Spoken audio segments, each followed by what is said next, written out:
Hello and welcome to another episode of Android Design in Action. I'm your host, Roman Nurik. And hi, I'm Nick Butcher. And in today's episode, we're going to talk about 10 more navigation anti-patterns. And when we say 10 more, we say that because we actually recorded a previous episode of the show where we went into 10 of the most common UX issues, user experience issues that we saw. And some of those issues were specifically related to navigation. So in this episode, we'll talk about 10 more navigation anti-patterns that we've since kind of thought about, since that episode. Nick, do you want to kind of talk a little bit more about the background here?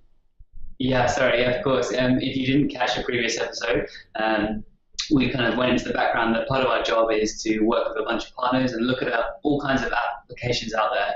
And we come across all kinds of issues and variations on the patterns, some of which kind of work, some of which don't.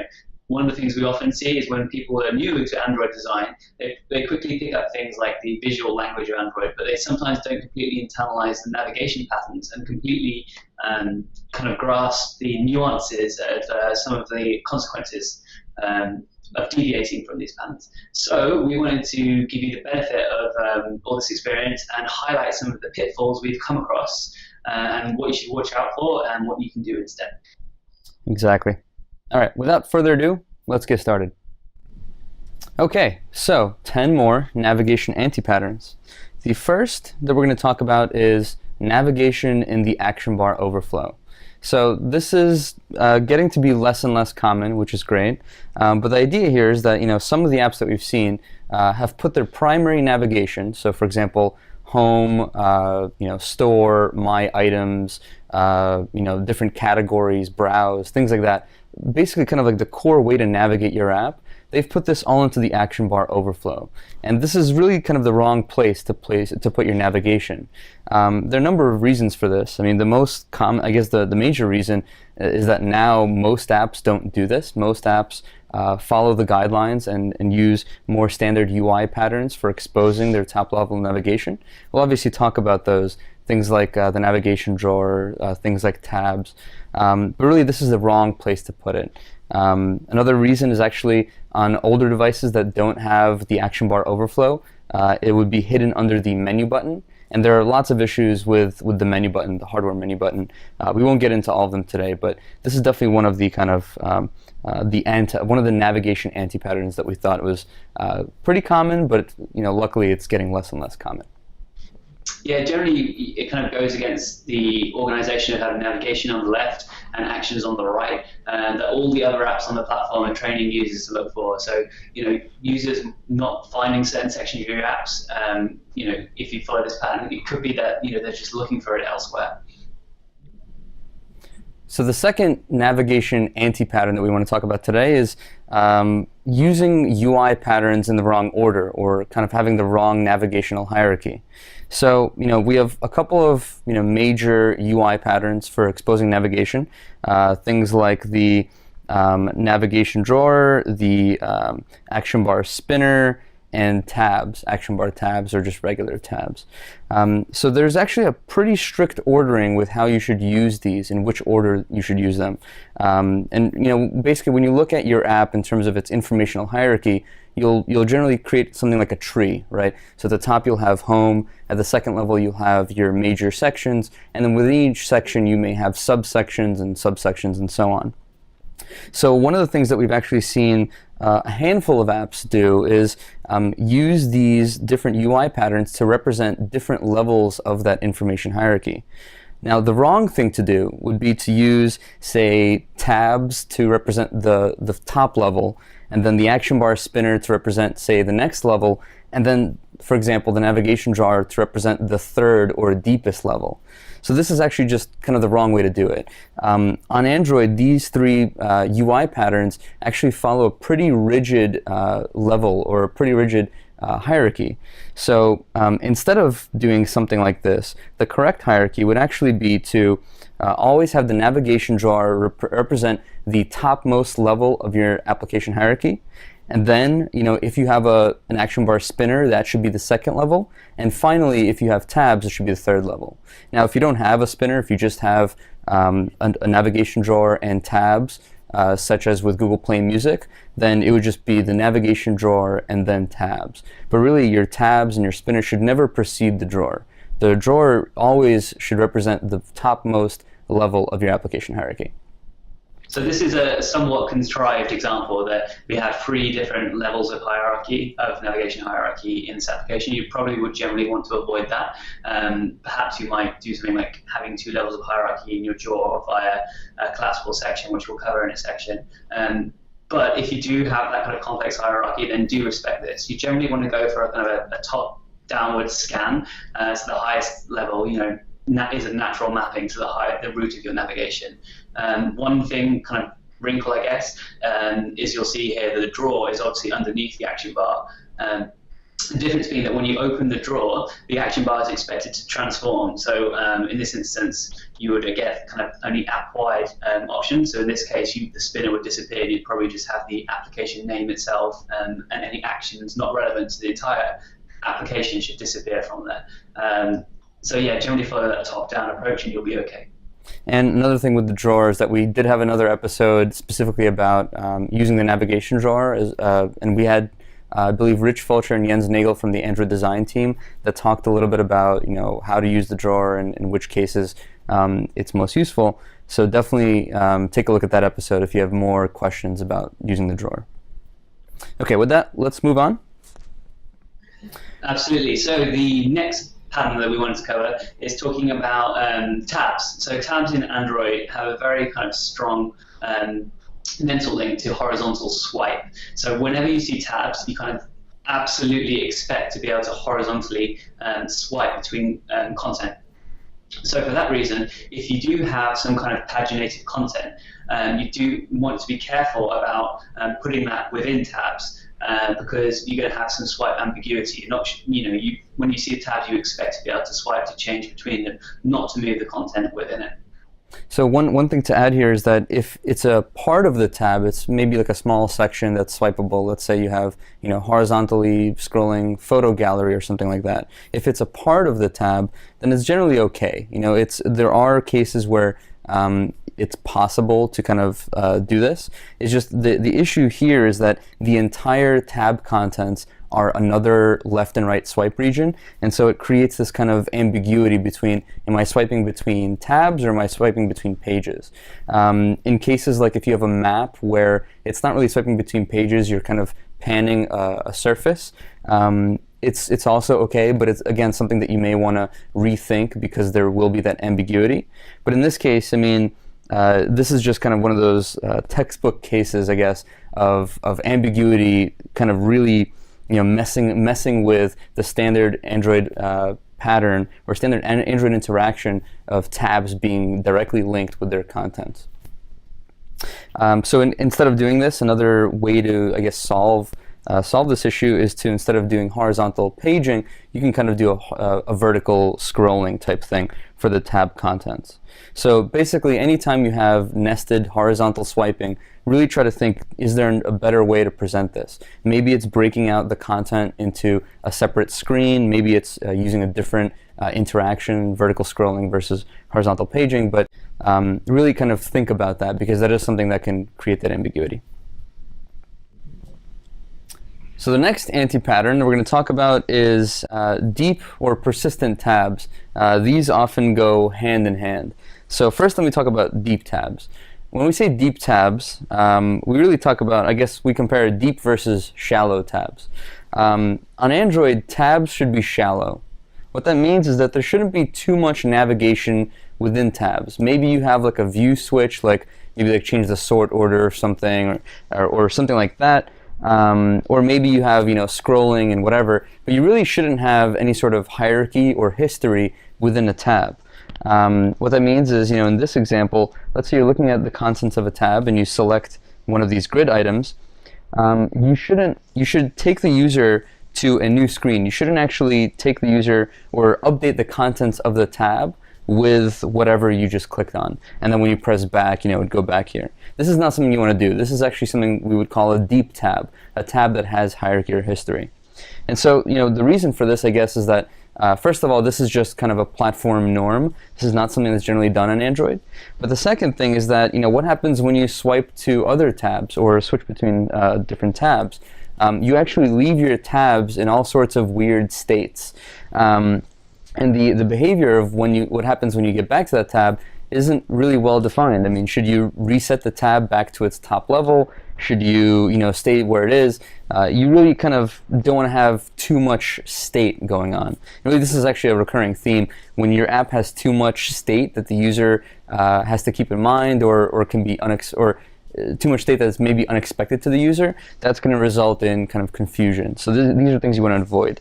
And so for that reason, we generally consider tabs as shallow on Android. Another similar point here is persistent tabs. So persistent tabs are basically tabs that behave like global navigation that are always there throughout your app. And so, the problem with this, and they can either be on the top or the bottom. When they're on the bottom, that's even worse because, again, tabs on Android should be at the top.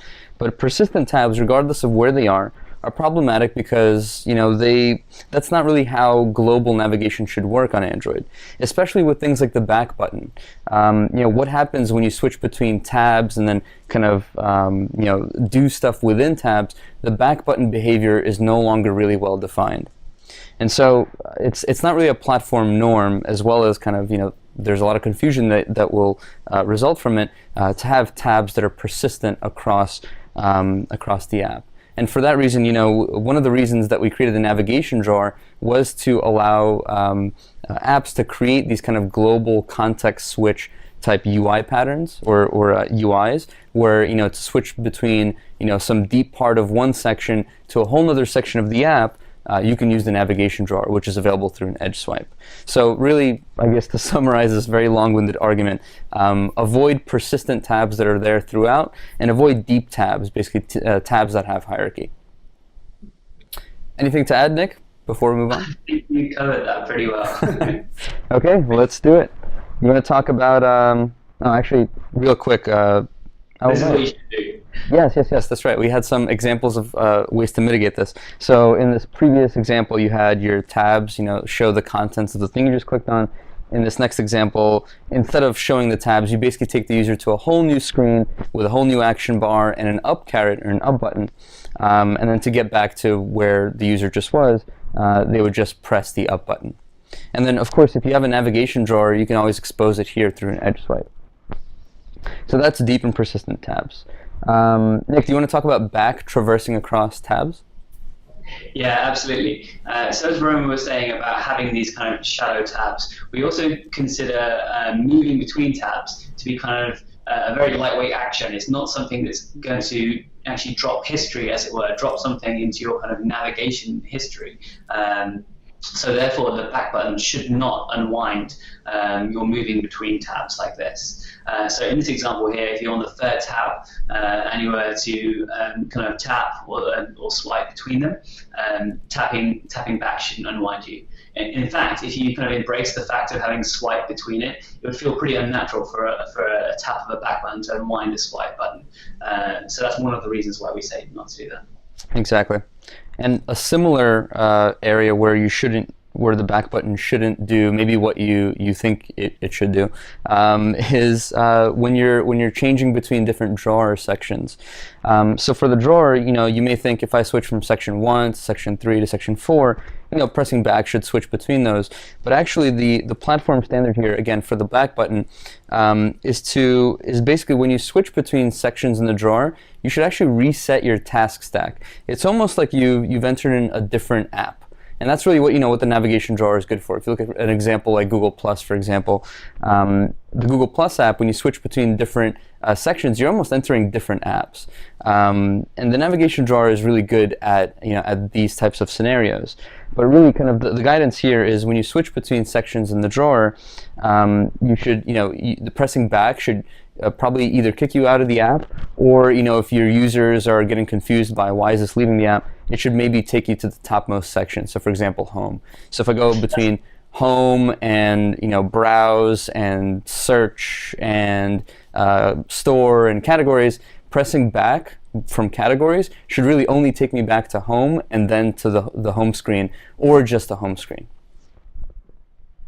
Anything to add, Nick, before we move on? No, I was just going to say that's a really powerful point, I think, is that if you do have one natural home, one place which you always expect users to want to come in on and probably get back to very easily, it's okay to have one level of that kind of inserted into that fresh task stack to take them back through that. So they have that stability of really easily getting back to that natural kind of home position from a subsection. Exactly. But otherwise, yeah, kind of treat changing sections similar to kind of changing tabs. It's not kind of a history event.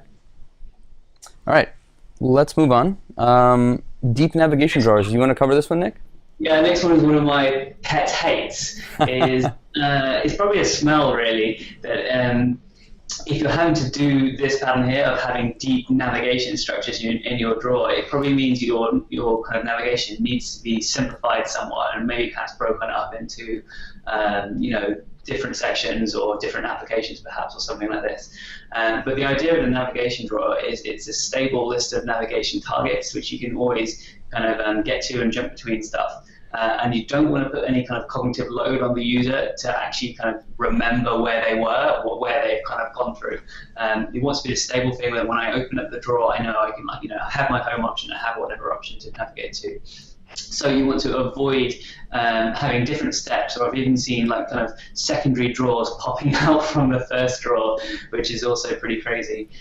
So yeah, do try and avoid this.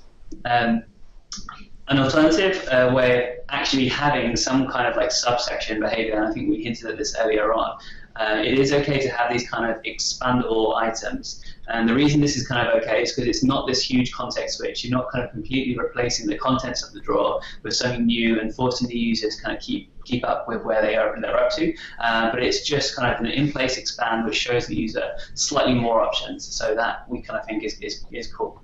And we have a little bit more guidance on what the exact touch targets should be, exactly how this should behave in the design guide. So if you go to developer.android.com/patterns/navigation-drawers.html, I think it is, or just search for navigation drawers Android design, you'll see some more details about exactly how this should behave. Basically, each line item should actually have 2 touch targets if section 1 has its own landing screen. But anyway, there's another alternative. Nick, do you want to talk about that one?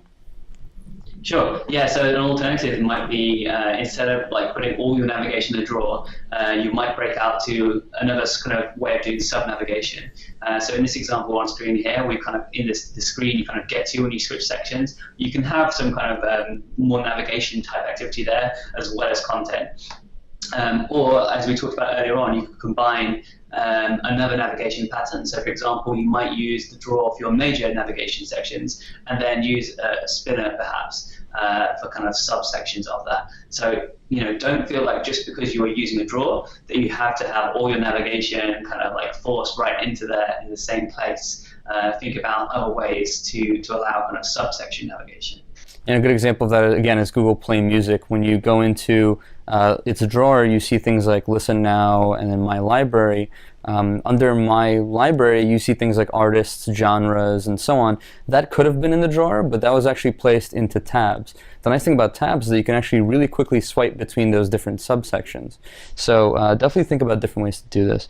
One thing I should mention here is we specifically called out, content 1, content 2 in these little wireframes because you don't want to just have purely navigational elements on here.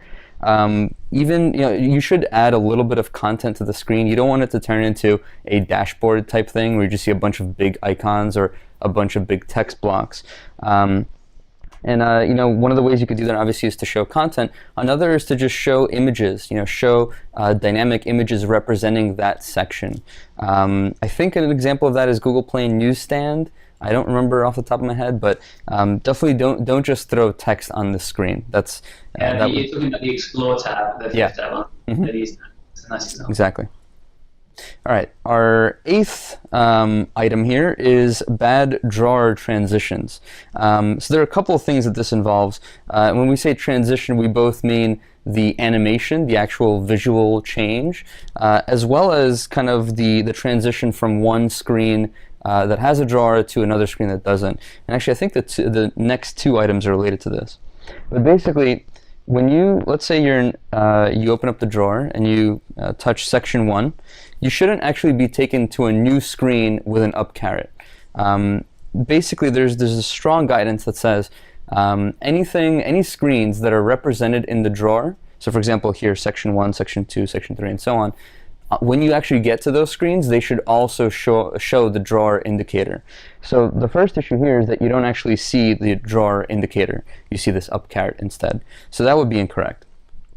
But another, I guess, slightly more subtle aspect of this is the transition.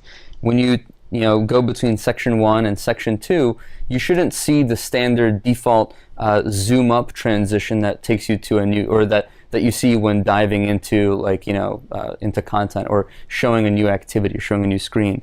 You should first of all try to suppress that transition, so it should be really fluid. It's almost like you touch something, the drawer closes, and then the content of the section you just selected just kind of fades in or appears. It shouldn't be this jarring kind of zoom up animation that changes the action bar and does all this stuff.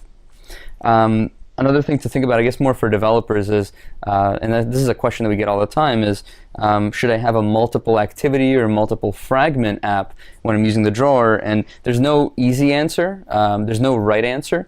It really depends on the situation. So if you guys have, I guess, suggestions for the developers out there, feel free to comment. My suggestion would be just kind of examine the difficulties and whether or not it makes sense for your app. I think by default start with multiple activities with replacing the transition, but having a single activity with multiple fragments, that is possible as well. Okay, should we move on? Yeah, I think we've just got a good example here. So that just reinforces the point that every section which appears in the drawer, you'd expect to have the drawer affordance shown on the screen, and other sections should show the up caret. Yeah. So related to that is never showing the up caret, and this is really kind of the converse of that, or the inverse of that, whatever it is. You should, so like we said, anything that is represented in the drawer should show the drawer indicator. But things that aren't represented in the drawer, for example, here we're looking at a specific piece of content. We've now dove into a specific news story, for example.